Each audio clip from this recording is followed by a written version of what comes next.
Ladies and gentlemen, boys and girls, children of all ages. Today we're going to talk about multiplying and dividing by powers of 10. Knowing how to do this, Eric, may save you 100 years. It may. I'm not guaranteeing anything, but it may save you 100 years. Now, that's a good question, Eric. What are powers of 10? Powers of 10 are 10, 100, 1,000, and I could keep going. I could keep going on for a long time if I chose, but I'm not going to go on for a long time. So if we are, let me ask you this, Chase. Tell me how you do that problem. You wouldn't do it that way. You have to switch the 10 underneath the 83. Mm-hmm. And then you have to, and then you would do times 0 times 3, which is 0, and 0 times 8, which is 0, and then you put a 0 underneath that 0, and then 1 times 3 equals 3, and then 1 times 8 equals 8, and then you add those together, and then you get 830. Or you could just add the 0 to the 3. Oh, add the 0. Well, let me tell you, the teachers that have taught you, well, you just add a 0, that makes me insane because that's not really what you're doing. You're not just adding a 0. Because 83 times 10. What if I made it 8 and 3/10 times 10? If I just add a 0, did I change the value? No. No. Should I have changed the value? Yes, because I'm multiplying by a whole number. It should get bigger. You can put your desk back. I just had to move it. So, adding a 0 is not technically what you're doing. Adding a 0 is not technically what you're doing. What you're actually doing, first let me ask you, Eric, what number's in the ones place here? 3. So always, a decimal point goes behind the number in the ones place, right? Yeah. I mean, that's just where it is. It lives behind the ones place. So now if I'm multiplying by 10, what I'm doing is I'm moving the decimal point.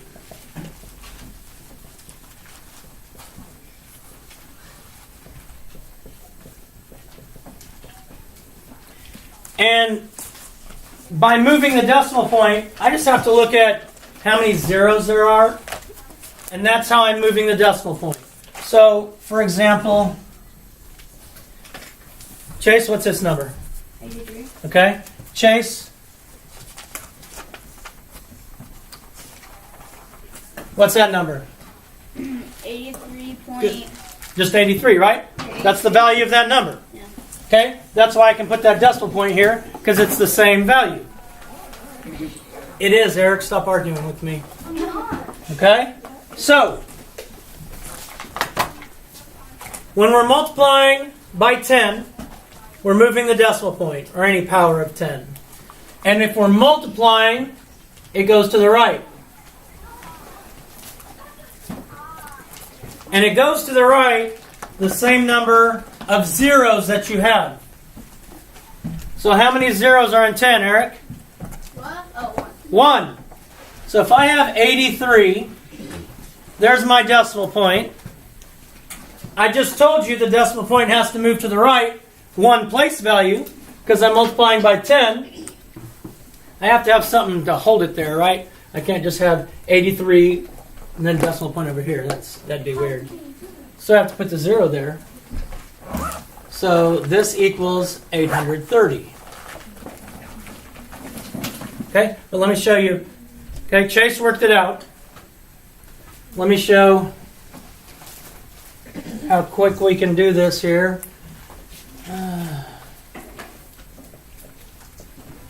Eric, 73 hundredths times 10, what is it? 70 773. No, 7,000. 730. What do I do? You Taylor, whisper in his ear, okay?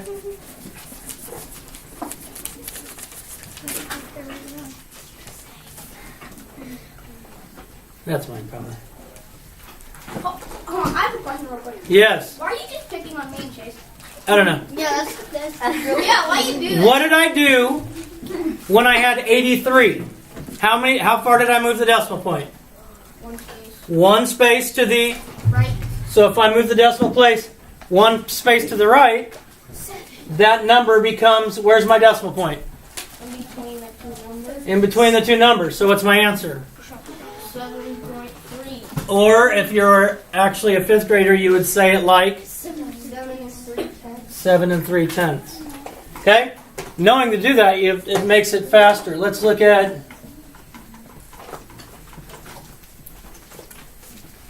8 1600ths times 10. Let me call on somebody who can give me the answer in a reasonable amount of I can time. give you- Eric!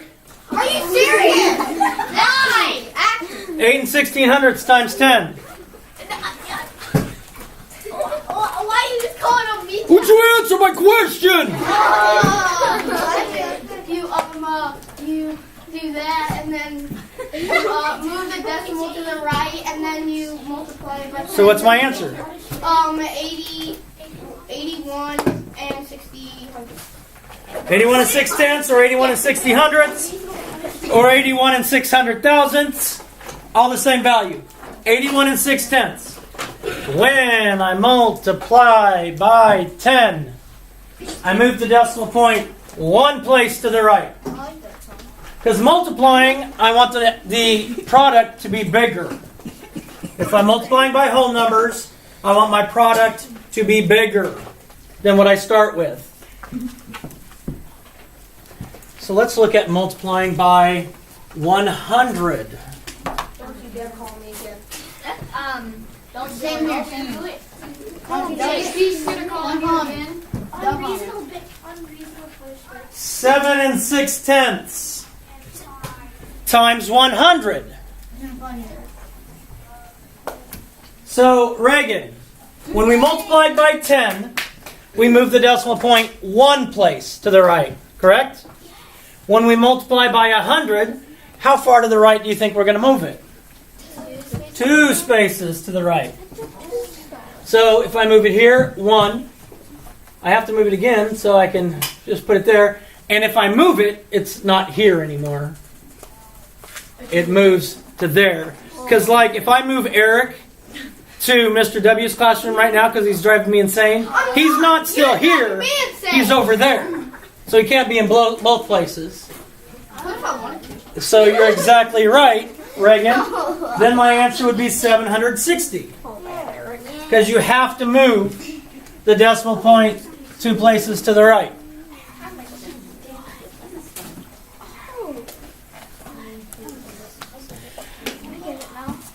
Isabel, what about when we're multiplying by 1,000?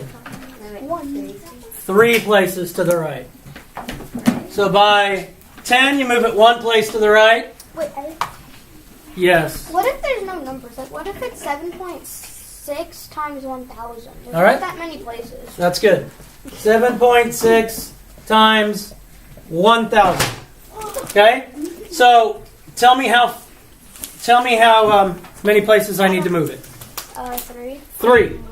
Okay? There's not 3 places. But let me ask you this. Is this the same value? Yes. Yes. So now I can move it 3. 1, 2, 3. Wow. And it becomes 7,600.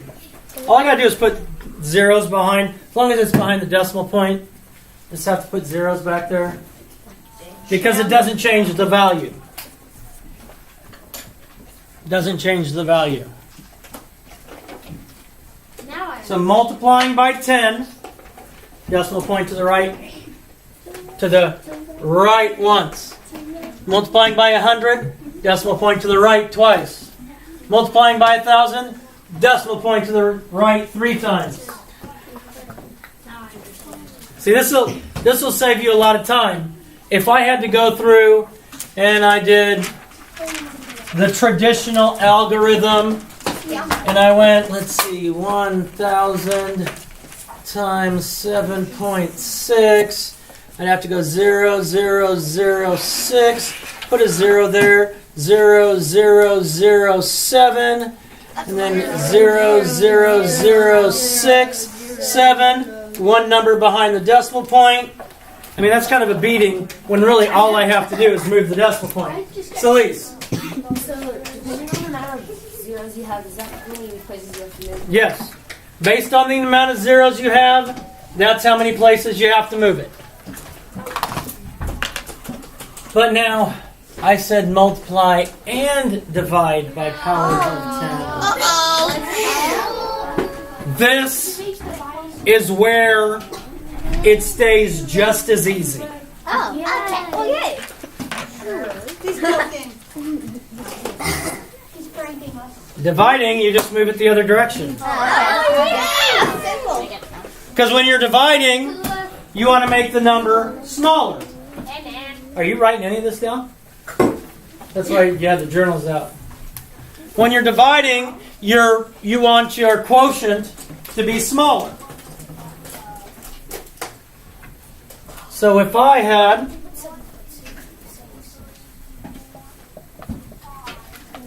I had 76 or 7 6/10 divided by 10. Nathan, which direction is the decimal point going to move? Left. And how many places to the left is it going to move? 1. 1. So instead of here, it moves over here, and my answer then becomes 76 hundredths. Now the same question that Peyton asked before.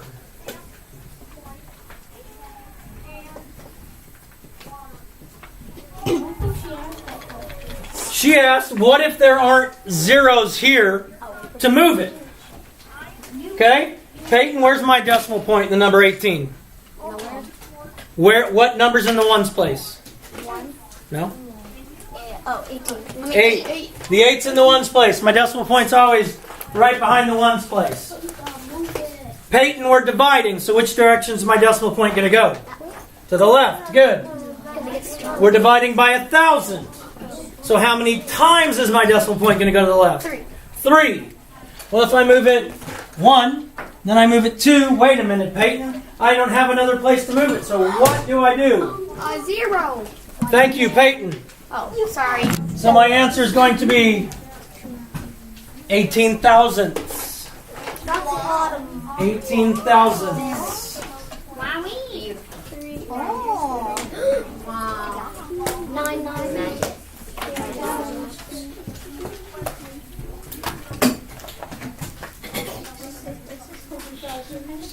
See what happened in the last class is then they had some questions to practice on this, and they were like, "What?"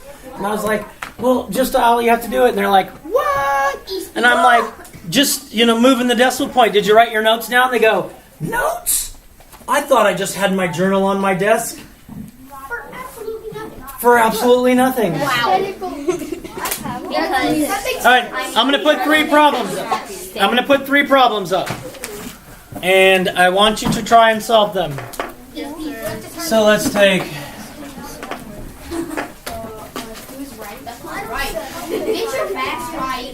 I got the answer.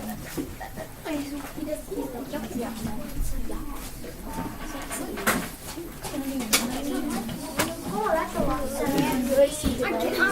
You're right, you can't see because I haven't moved yet. Wow. I can't see. I'm legally blonde. Are you kidding? You're legally blonde? All right, do these 3, please. Fine. Then it's still on. Then I'll team shake some people Stop team shaking. to come up and answer. Wait.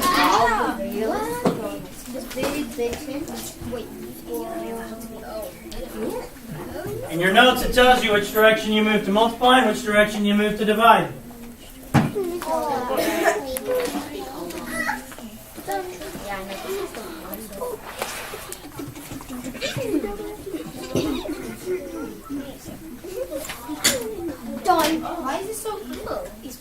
This is so easy. Come on. All right, let's team shake this baby up here. Call me.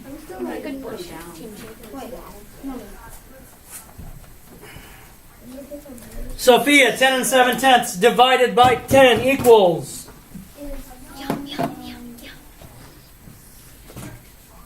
1 and 7/100 is correct. Let's see, Matthew, 163 and 498 thousandths divided by 100. The middle one? Yeah, because we just did that one, so I thought we'd move down to the next one. Oh, okay, that makes sense. Yeah. 1.63498. I don't know what that is. Okay?